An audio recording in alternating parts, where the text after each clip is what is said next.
On my wedding day, my wedding car got rear-ended by a guy. He got out of the car and nervously apologized to us. Sorry, I didn't mean it. He looked pretty young, probably early 20s, wearing a light blue shirt. Seemed kinda inexperienced, like a student. My girlfriend, Wendy, got out of the car right away, joking with him over the car. What's up? Trying to crash the wedding? The guy just looked guilty, biting his lip, not saying a word. With my confused look, Wendy casually introduced him. He's my ex, lives nearby. He seemed to realize he should apologize, so he looked at me regretfully and said, "Sorry, man, for ruining your big day." What was I supposed to do? Normal reaction would be to call the insurance company, but this guy was acting all clueless, expecting me to guide him. Wendy chuckled helplessly. Haven't I taught you? How come you still don't get it? I forgot, he said. Wendy turned to me and said, "Wait for me, I'll sort things out and be back." Before this, she'd never mentioned anything about her ex. Wendy and I are the same age, both 27 with a master's degree. The guy looked younger. When were they together? When did they break up? I had no idea. The bumper was knocked off, so we couldn't use the car. Switching cars took a long time, causing us to miss the auspicious time for the wedding. A bunch of neighbors came out to watch the chaos. An aunt even shouted from the window, "Jason, what's up with that guy? Is he really crashing the wedding?" A nosy old man with a tiny bench came back, saying, "Your girlfriend and his dog are quite close. Hugging and all, outrageous." I wanted to call off the wedding right there, but guests from both sides were already there. Couldn't let them wait hungry, right? So I talked with the host, decided to cancel the ceremony. Did nothing, just let the guests eat. My parents called asking, "What happened?" I told them we're not having the wedding for now. Wendy's family panicked, kept calling me nonstop. I put my phone on silent, didn't pick up a single call, just turned my head and went back to our place. That night, Wendy came home, didn't mention anything about the day's events. She asked, "Why did you call off the wedding?" Was she really turning it around on me? Shouldn't she be explaining things to me?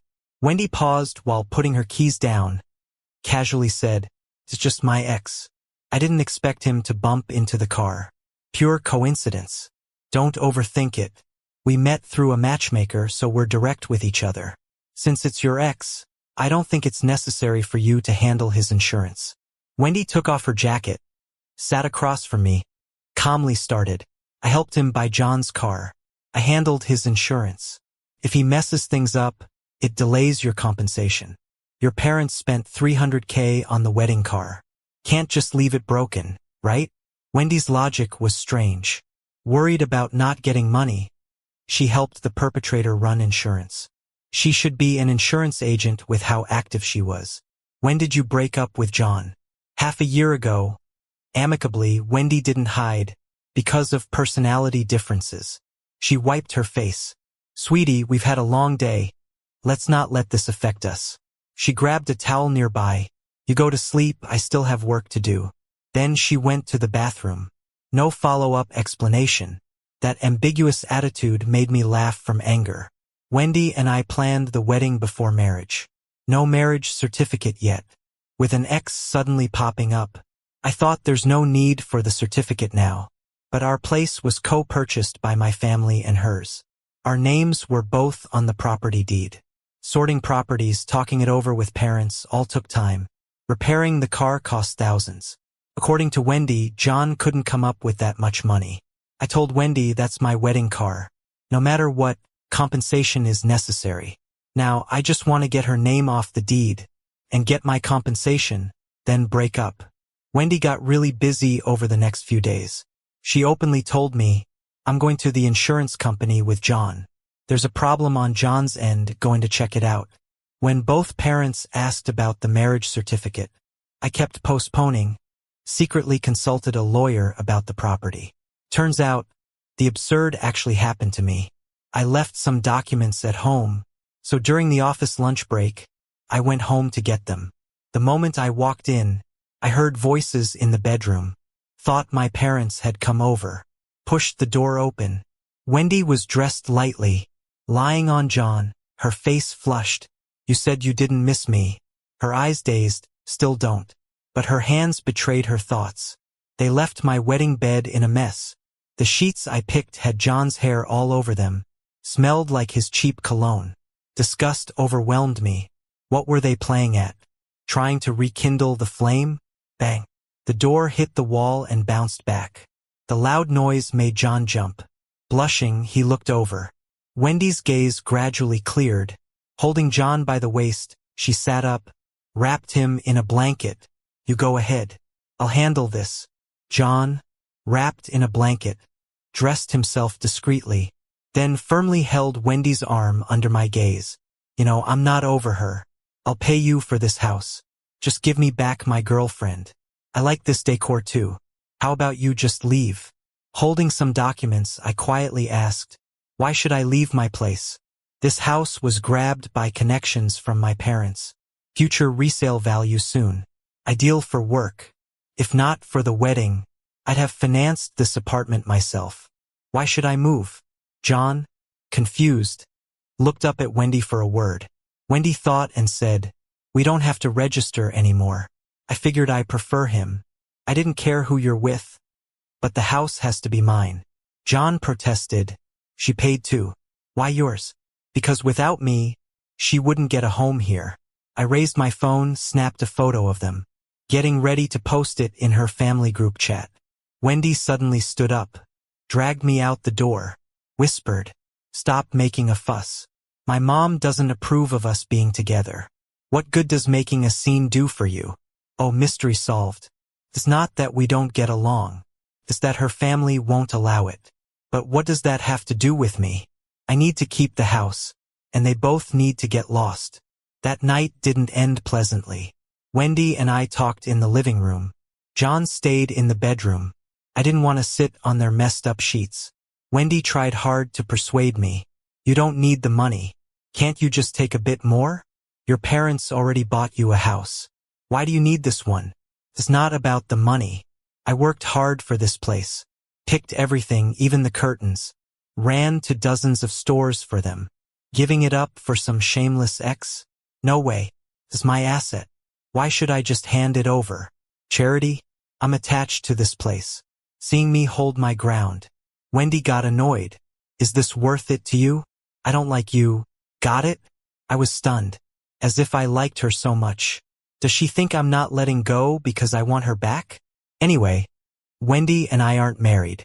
No deep ties. She's rushing to marry John. Ironically, I'm the least rushed. I laughed and said, the deed has both our names. Either you buy me out, or let's drag it out. The bedroom door swung open. John walked out like nothing, took Wendy's hand and said, don't stoop to his level. I have a place. Come home with me. Oh right, John's place is rented. Guys his age think getting a woman's attention is everything. True love and all that. But he doesn't realize attention means squat in the real world. Wendy stormed out with John. That evening, Wendy's mom called me. Jason, did you and Wendy have a fight? Yes, ma'am. I plan to break up with her. I'll refund the house money once we settle the papers. At least tell me why. You'll have to ask her. The call ended fast. I went back to discussing the gift money with my folks. Wendy really showed guts. Moving in with John, not far, same complex. I'd see them walk their dog when coming home. The dog barked at me a lot. John smirked and said, see this little guy? He knows good from bad. Next day, I complained to management. Asked them to control that dog. Can't risk frightening other residents.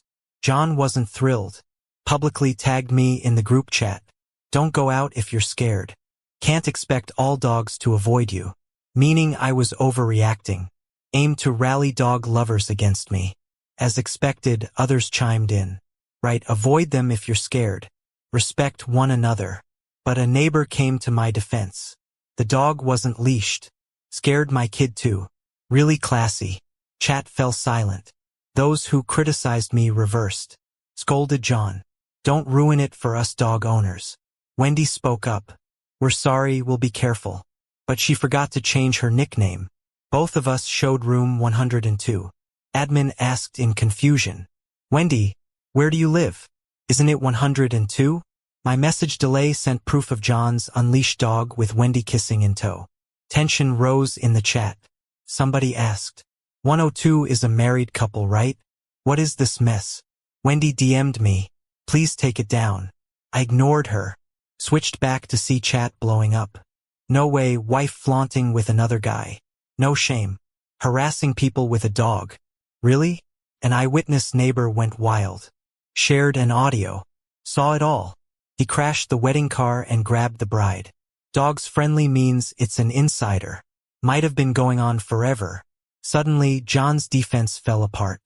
Used to date before the groom. Neighbor called him out. So you two conned marriage? They dug up wedding day footage. Everything matched. John was done. The group erupted. John's landlord chimed in. Knew before doesn't justify wrecking homes. John, you're out next month. Yeah, have some decency. The flood of agreement was quick. The building's prime location doesn't lack tenants. John's landlord, whom I knew, DM'd me to say, I felt sorry for the young guy, didn't charge much.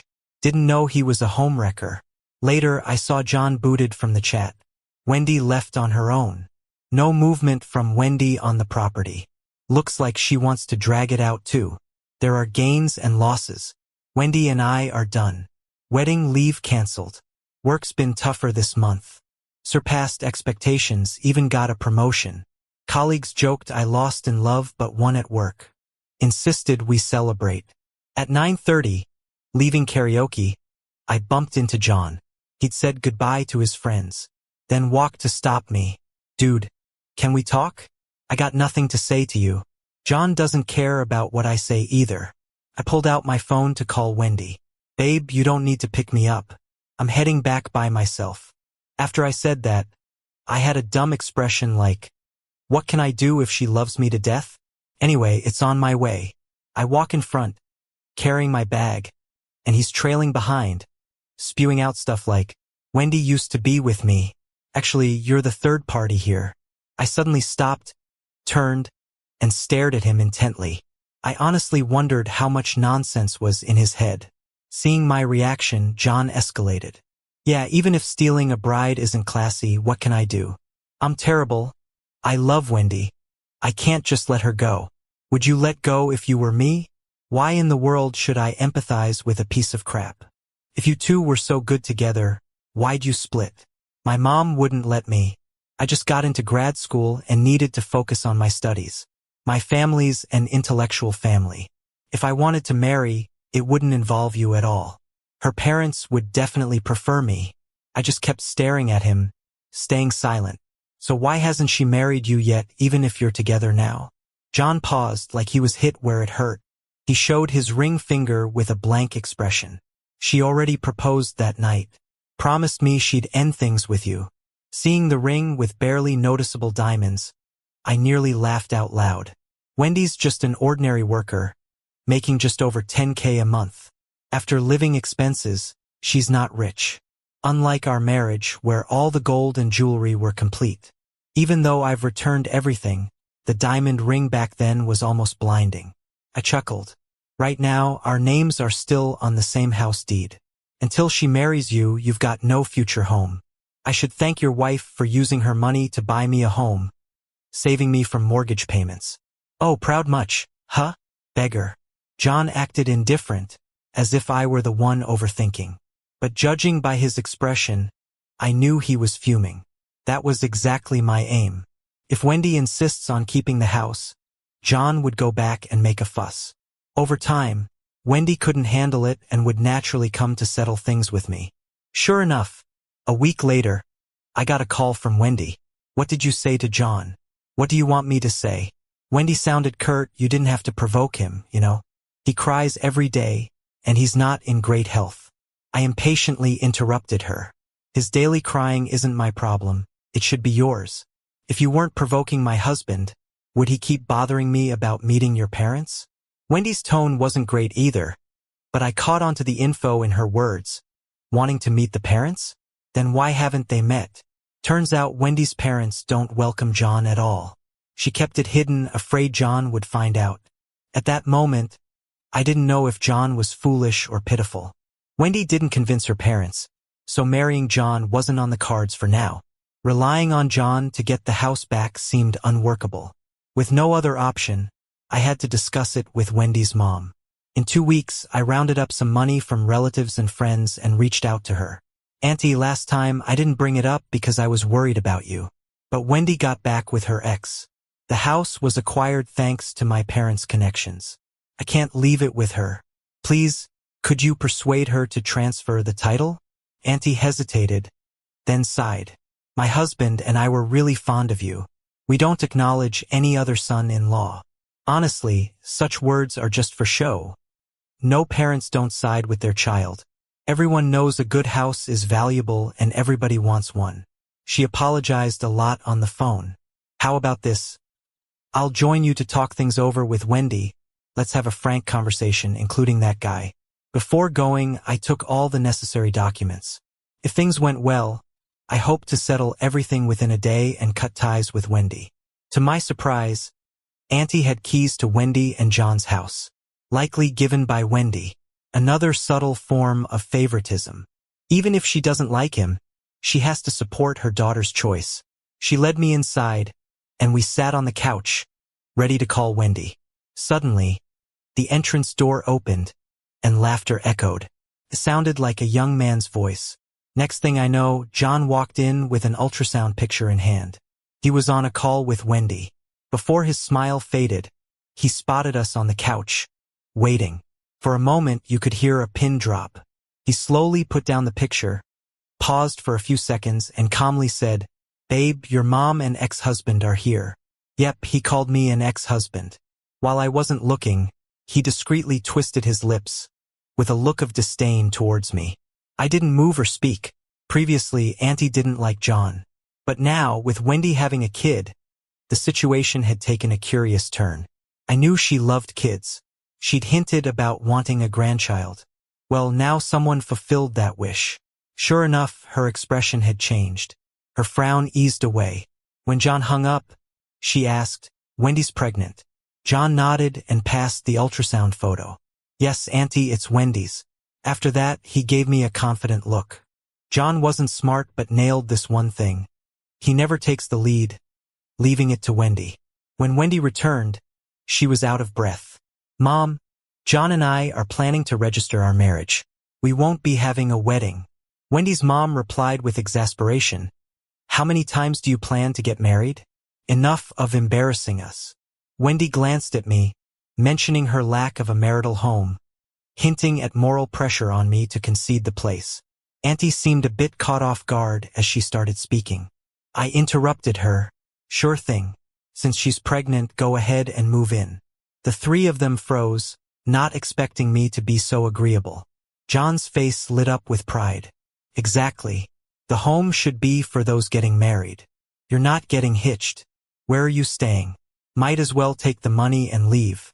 Wendy's family got a nice house for nothing. Even though her mom said sorry, you could see that smile on her face. I said, "You can have the house, but I'm traveling in a few days. The paperwork can wait." Wendy didn't look happy, but she couldn't really say anything. She had done this to me before. "When are you coming back?" I just smiled and said, "We'll see." Then I left without looking back, because I finally saw the truth. Kicking Wendy off the title wasn't gonna happen, because she had no morals left. When your morals fail, you turn to the law. I bought some mini cameras online, hired someone to install them all over the house, and set up another internet line just for them. This way, I could watch the house on my phone anytime. I avoided private spots like the bedrooms and bathrooms, because I wasn't relying on this. I packed up my things and moved out of the house. The next day, John moved in without wasting time. Sometimes I'd check the cameras, seeing the two of them cozying up all over the place. And a few times, John would ask, "Between me and your ex-husband, who looks better?" "Of course you do. That terrible man bullied me every day." He'd say, "Finally, he's gone." And she'd reply, "Be careful when you go out. He might come back for revenge." But I just thought it was a good thing I hadn't gone after him yet. Friends and neighbors thought I was too nice. "Why didn't you fight back? How can you just give the house to those idiots? If it were me, I'd throw manure at their door and hire someone to yell until they're unrecognizable. But those things wouldn't really hit home. If you're gonna do something, do it big. I knew John was stalking my social media, so from then on, I posted daily. First day was about our coffee table. I love that Nordic style. Wendy searched all over town to help find it. Second day was the curtains. She liked black ones, but I liked light ones. Eventually, we went with mine. Third day, I offered to share my home's design plans with friends, so they could copy it perfectly. By day 10, late one night, John accidentally liked one of my posts, and immediately unliked it. One weekend morning, a neighbor texted me, "What's all that noise at your place?" I checked the camera. Oh boy, John started a project. Tables, curtains, sofas, all smashed and cleared out. In less than a day, the place was empty. John was sitting in the mess. Calling Wendy, "Babe, I threw out all his stuff. Come home early so we can get new furniture." At the same time, John updated his social media with a photo of the mess saying, "Out with the old, in with the new." I laughed, called the police 2 minutes later. "Hello, officer. I'd like to report property damage." By the time John realized what was happening, he was already at the station, still in those same morning clothes, waiting for Wendy to get off work and shop for furniture. The officer told him he was being charged, and he clutched his wallet. So clueless. I didn't know. I was just redecorating my stuff. Wendy had claimed to be broke, so I had forked out an extra 200 grand for renovations. I handed over paperwork, the purchase list, costs, receipts, and ownership documents. Videos of John helping workers smash and take the stuff. The title shared by Wendy and me. Solid evidence. The red ownership document mockingly close to him, with the officer asking, "Why break their stuff?" John only argued weakly. "She said the place was mine. I'm the man of the house. Don't I get to redecorate?" Unfazed, I replied, "Any papers or deeds proving a gift or transfer?" The officer turned to John. "Evidence? Don't just cry. Show us something." John was at a loss, only insisting the house was his. The officer had enough. "Explain clearly or call someone who can. This isn't for whining." John phoned Wendy, who showed up half an hour later, looking furious. She stormed in, screaming at me, "Jason, why 'cause trouble?" The officer snapped, "Watch your tone." With relief, I addressed the officer. "This is my marital home. She was with him the day we got married. Kicked me out, moved him in, and now they've destroyed my furniture. How would you handle it?" He scanned through the evidence, saying, "Intentional damage could mean up to 3 years in jail, or a fine. If severe, 3 to 7 years. Liabilities below 3,000 can be mediated. But major damage over 100,000 involves compensation, and often jail, maybe even 7 years or more. Your damages seem substantial. I've only listed major items, not counted all decor and some art. Easily 100 grand worth. I had the option to have John jailed. John was pale and shaking, while Wendy accused me of invasion of privacy for filming. I pulled out our chat logs from when we renovated our home. "I want to install surveillance for our valuables." "Sure," she replied, indifferent as she was to design. I acted apologetic, staring at Wendy with a wry, teasing look. "Sweetheart, we've had cameras at home for ages. You know that." I suddenly remembered a video, saved it a while back. Too cringeworthy to watch later, so it's been collecting dust. Now let's take a look. It's in the living room. The contents pixelated. Better not watch. But the audio is clear through my phone. "Babe, let's switch places. What if there's a camera?" "Don't worry," John chuckled. Even louder, "Let him see what I'm doing in his own home. Watch him crack under pressure, always posting on social media, haha. I'm so naughty, love." Everyone but those involved was grossed out. The cop put the phone down, serious. "They have the right to have cameras at home. Morality isn't my job, but destruction of property is. You can't bully people like this." Wendy panicked, softening her tone. Officer, he's sick. Can you let him off this time? I laughed. He didn't seem sick smashing up my furniture. The cop stood up. Once a case is filed, it's on. Decide if you want mediation. John suddenly realized, his face pale, staring coldly at me. I'll pay for the damages. The cop scoffed. Not just pay. If it's a lot, you could go to jail. Why so young and angry, picking fights with someone's spouse? John fell silent, clutching Wendy's sleeve. Hiding. I opted for mediation. I didn't rush to send John away. That wasn't my goal. I wouldn't gain anything from it. What mattered was the property deed that's solely mine and my reputation. When leaving the police station, John stormed over, grabbing my collar. Do you want to die? I swiftly slapped him, leaving his face red. If you don't want jail, shut your filthy mouth. From today, get out of my house. If I find out you dare come back, I'll have you arrested. John cried, holding Wendy. I'm not leaving, I'm not.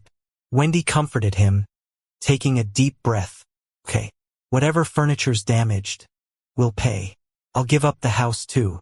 Let's do the transfer tomorrow. That was the previous deal. Things are different now. I happily watched their disgusting expressions, slowly saying, you give me the house, and both of you need to publicly apologize to me. Put the apology in the community bulletin. Don't push it. Turning towards the police station, Wendy stopped me. All right, we'll do as you say. John, like a mad dog, yelled. Impossible, I'll never apologize. Wendy whispered, soothing him. Don't stoop to his level, you're unwell. I'll write it for you. He writes it himself. Or I'm getting it verified. I casually reminded. In your dreams. I'd rather die than apologize. Then off to jail you go. It used to be me pleading. Now, they're the ones begging me. Wendy Sweet talked me out of the police station. Because of this, she promised to transfer the house first thing in the morning. Every second delay is me being kind to them. I had money ready long ago. With Wendy's approval, the process was swift. I removed Wendy from my property deed, though I now had a mortgage to bear. With my current income, 5 years tops to pay it off. It wasn't a huge pressure. When leaving the public service center that day, Wendy called after me. You'll drop the charges, right? Ignoring her demanding tone, I said, apologize publicly, then we can talk. My goal was to get the house. As for their outcomes, not my concern. Now, half of my aim was accomplished. Wendy promised to write when she got back. That day, I contacted a renovation company. Before, I'd consider Wendy's tastes for renovations. She liked minimalism, so I skipped my favorite soft textures and fresh styles. This time, I told the designer my preferences. Went for light, luxurious French style. The designer was eager. Need to see your home layout. I got time now, let's go. After receiving the deed, I was in high spirits, only for them to crash when I reached my door. The keyhole stuffed with cement, and red paint on the door screaming, go to hell. The designer looked shocked. Bro, who did you upset? No need to guess, I knew who. Didn't expect him to still be restless. Next time, I guess I'll need surveillance in the hallway. A neighbor opened their door, peeking mysteriously. Jason, you're here. I know who. They invited the designer and me inside. Grumbling. There's been flyers tossed at my door. Wouldn't stop despite warnings. It's one thing to toss them, but sticking them on, that's another. I got fed up. Installed a camera. They pulled up footage on the computer. Funny coincidence. Caught him red-handed. On screen, John's back facing the camera, carrying a can of red paint, boldly writing on my door. When done, he took out his cement, filling the lock with it, then retrieving a wet wipe to clean the handle. The neighbor couldn't resist commenting. What's he doing? Wiping prints? So malicious, yet so stupid. The designer said, damaging a lock with cement ruins it. Getting a new one's pricey, right? Very. In all my life, seen the lawless, but never this stupid. He didn't expect his crime to be captured. Showing no mercy this time. Yes, I reported it again. I didn't need the apology letter. Shared John's acts in the neighborhood chat. He was taken away that night, giving residents a juicy tale. John threw a tantrum downstairs, claiming innocence. Even hit an officer. Grandpas and grandmas watching pointed fingers. It's him, yeah. Young but already wicked. That girl isn't any better. A pair of lowlifes. The case handler. It's the same cop from last time. He sees me and just starts laughing. He goes, "What kind of luck do you have?" I roll my eyes helplessly, glancing at the bite mark on his wrist, and say, "Sorry for the trouble." At the police station, John is visibly shaking with anger. "Jason, you're gonna get what's coming to you," he says. Due to the huge damages John caused, along with assaulting an officer, he's facing criminal charges. He came in all tough, but when he was begging me, he was pathetic. "I know I messed up. Please, man. Can't you just forgive me? I just got into grad school. I've still got classes to attend. Why are you messing up my future like this? Haven't heard a joke that good in ages. Wasn't it you who screwed up your own future?" Even the cop said, "It's not up to him to let you off the hook. Your behavior was too bad. It's beyond his control." In the end, Wendy never showed up. I was back home the night after the statement. I heard John got sentenced, but since he paid me compensation, he wasn't hit too hard and got out on probation. This whole thing turned into big news around here. I mean, there are plenty of shameless folks, but few as extreme as these two. The whole saga, from the car crash to stealing someone's wife and the tantrum at the end, was pieced together by onlookers. Videos and a little write-up went viral. Blog accounts shared it and it blew up quickly. People were commenting stuff like, "Where's this happening?" Someone send it to their workplace and school. And, "People like this shouldn't be in society. They're gonna get what's coming for them." I even saw, "Hey, that's my co-worker/classmate." Though they were blurred out, they still got recognized. Since I cut ties with them, I found out all the aftermath online. John, with a record now, lost his freshly secured spot in grad school. He got expelled. Wendy's drama reached her workplace and she got fired. There was more bombshell news. Turns out, Wendy and John had secretly gotten married. This was shortly after John bragged about Wendy proposing. A convict and an unemployed person, what a match. But after her mom found out about John's criminal record, she refused to let Wendy have their kid. This whole mess tainted the kid's future and shamed their family. The mom made a scene, rallied tons of relatives and friends to stir up trouble at John's parents' place. Wendy couldn't take it anymore, divorced John, and terminated the pregnancy. My parents were relieved. "Good thing you cut ties quickly. If you pushed for the marriage license, it would have been way more complicated," they said. The whole neighborhood knows about those two now. One day, the security guard sees me, pops me on the chest warmly, and assures me, "Relax, son. I got sharp eyes here. Live easy in this neighborhood. Let's see anyone try to sneak past me." After half a year of this madness, I've thrown myself into work. No immediate plans for marriage. Even my parents figured out that rushing me might only cause loads of trouble. Over time, you see true colors. Focus on character. Don't rush it. Good things come to those who wait.